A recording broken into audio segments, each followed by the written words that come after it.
What I wanted to end off my look at the Adorama Flashpoint line of cinema products with is look at the 7-inch LCD monitor that I have mounted on my camera here.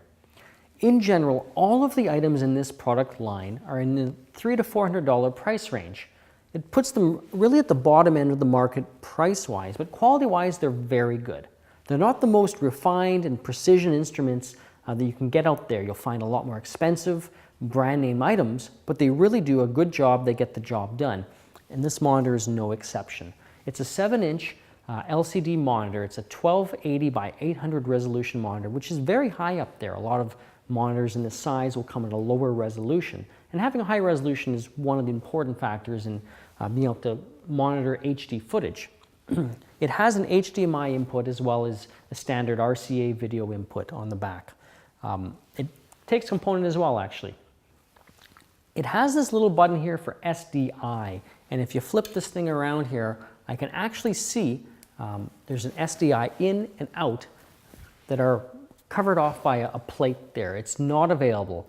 When I looked in the manual and I look in the menu, there's options for SDI and HD SDI, but it's just not available. So whether or not that's a future thing that on a future model might be introduced or not, I'm not sure.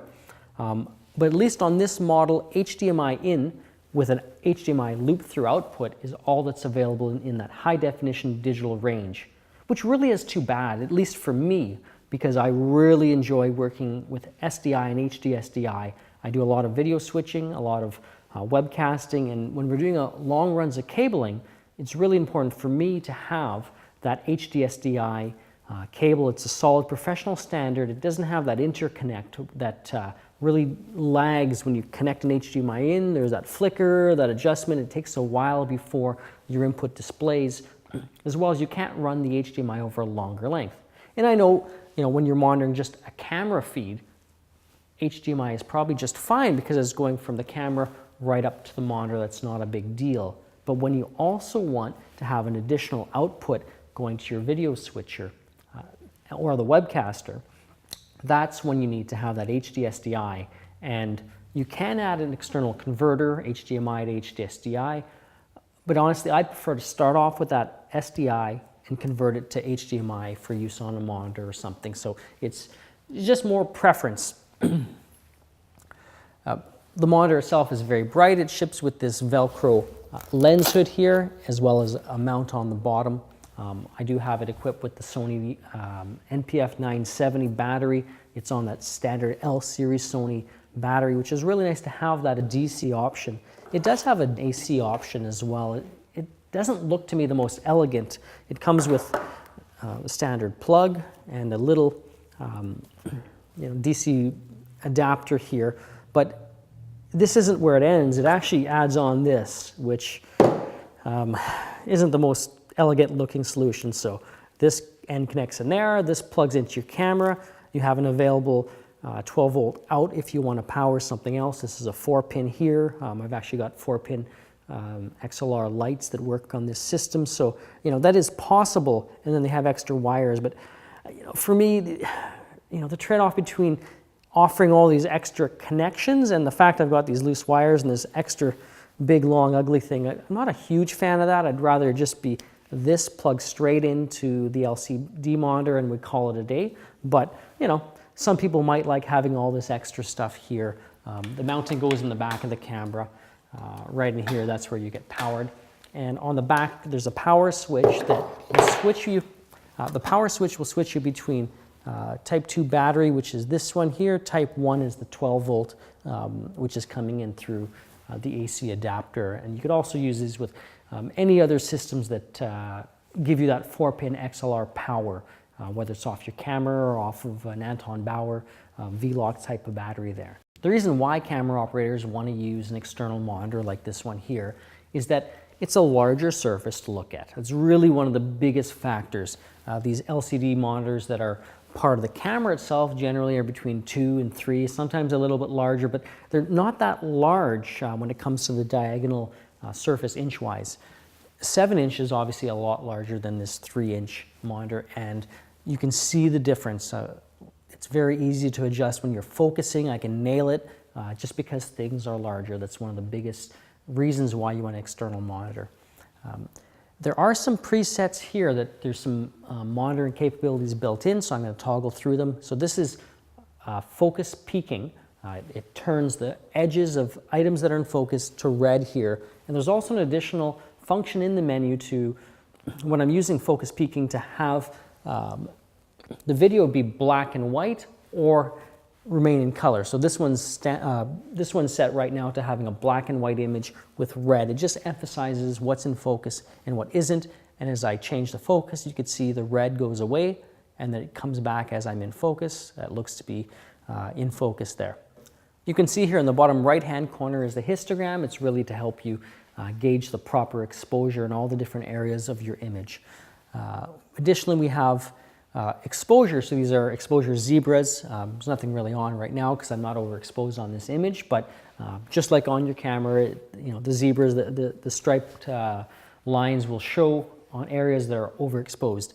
There is no setting in the menu to actually set at what level the zebras come on. I'm going to assume that it's 100 IRE, but I haven't tested this functionality, but that seems to be consistent with this one little framing here where I know that this chart in front of me is not overexposed. And otherwise, yeah, usually skin tones in the 70 range and overexposure. You don't want to be clipping your highlights, especially when it comes to digital video. So overexposure starts at around the 100 IRE range there. And then lastly, there is a false color function on here. It turns everything to these fluorescent colors. I honestly don't know what this is used for.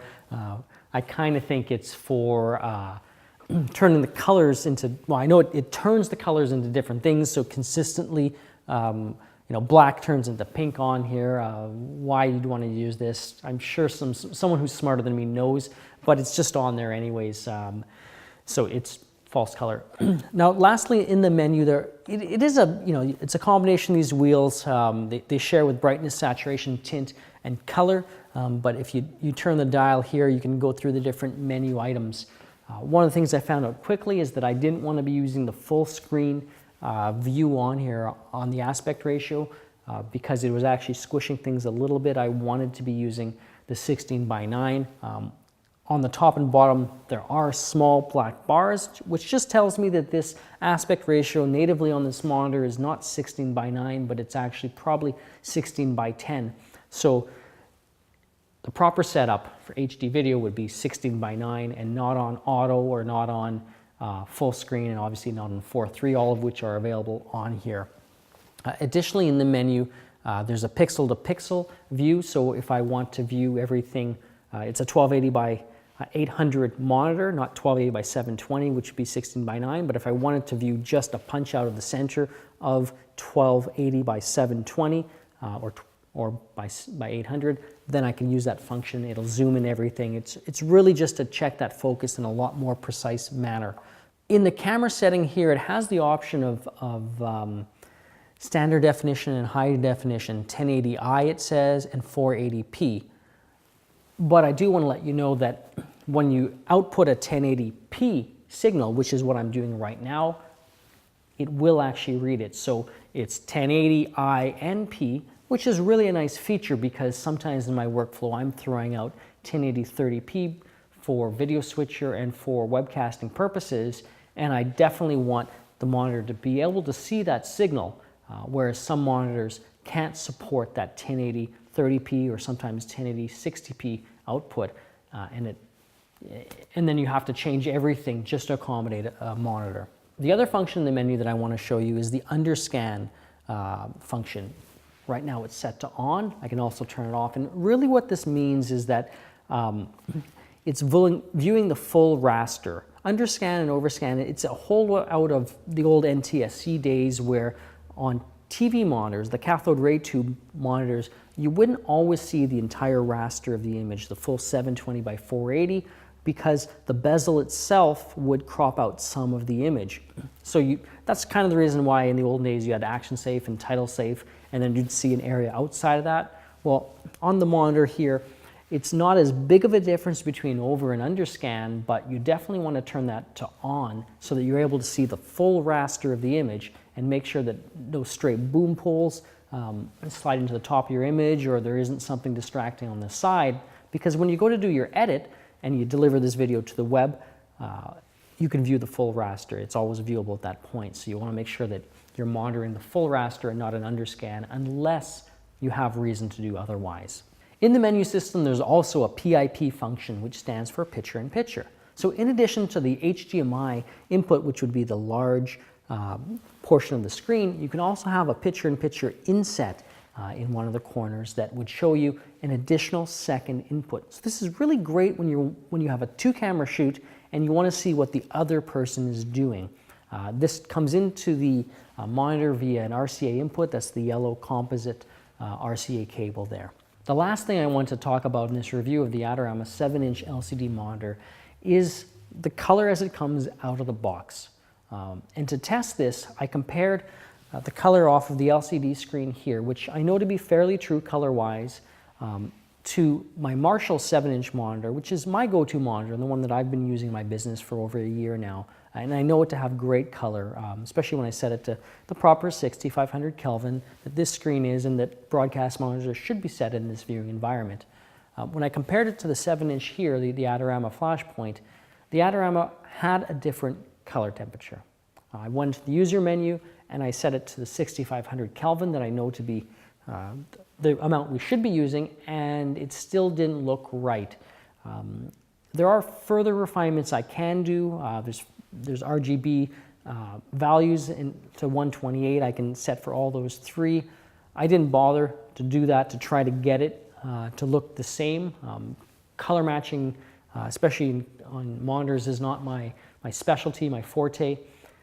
And I kind of wished it did come out of the box, calibrated as nicely as this screen or my Marshall monitor were, but it wasn't, and that's just something I want to note that if color is really critical, especially out of the box for you, then the Adorama Flashpoint didn't have the best color. But in terms of when I'm viewing charts and things like that, it seems to be able to represent all the colors fairly well. It's just that default value wasn't there. This has been a look at the Adorama Flashpoint line of cinema gear, including the matte box, follow focus, shoulder rig, and 7-inch LCD monitor. My name is Shawn Lam for Streaming Media Producer. Thanks for watching.